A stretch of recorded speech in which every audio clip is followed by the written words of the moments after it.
Frères et sœurs, bonjour. Aujourd'hui, je voulais d'abord vous parler de Saint Romuald, qui est né à la cour des ducs de Ravenne et qui se convertit d'une vie facile suite à l'assassinat de son père.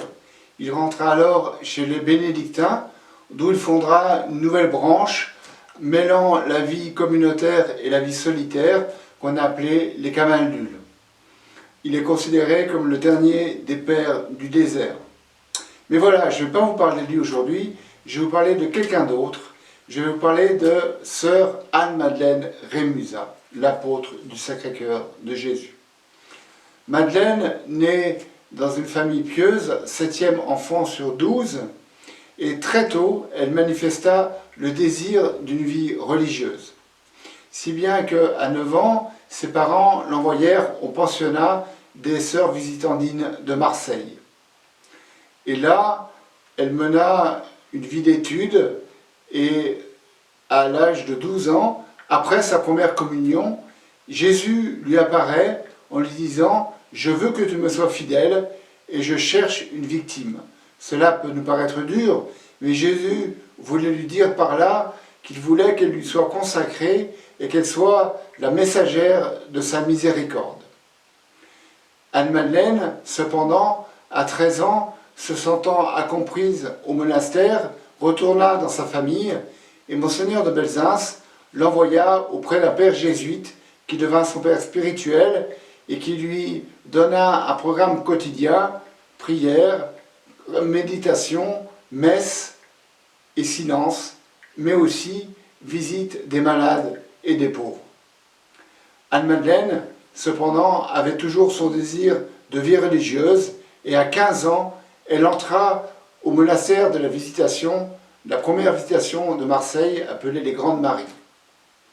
Monseigneur de Belzins, sachant qu'elle menait une vie religieuse exemplaire, tenu à présider sa prise d'habit et ses premiers vœux qu'elle fit à 16 ans et demi, 16 ans et 3 mois, âge minimum prescrit par le droit canonique d'alors.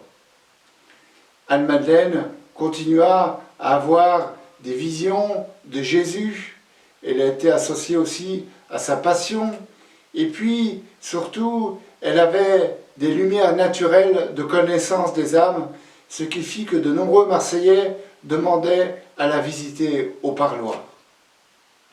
Mais Anne-Madeleine a surtout été connue comme apôtre du Sacré-Cœur, je vous le disais, et elle fonda pour cela une société, une association pour l'adoration du Saint-Sacrement de l'autel. Elle obtient, avec l'approbation de ses supérieurs et de Monseigneur de Belzins, 2 brèves papales pour créer cette association. 1 an seulement après cette fondation, il y eut déjà 30 000 confrères qui se relayaient pour l'adoration perpétuelle du Saint-Sacrement. Mais le nom d'Anne-Madeleine et de Monseigneur de Belzins furent aussi associés à la grande peste de 1720 qui tuèrent 40 000 habitants sur les 90 000 de Marseille. Monseigneur de Belzins, sous l'influence d'Anne-Madeleine, consacra Marseille et tout le diocèse au Sacré-Cœur de Jésus, faisant ainsi reculer la peste, la grande peste. Mais l'épidémie reprenant, Monseigneur de Belzins suggéra aux échevins de faire un vœu en assistant à la messe votive et en offrant un cierge de 4 livres à la ville au diocèse, ce que firent les échevins et ce qu'ils font encore aujourd'hui.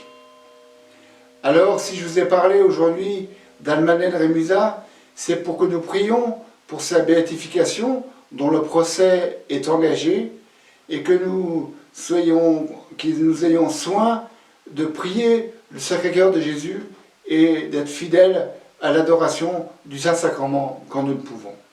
Amen.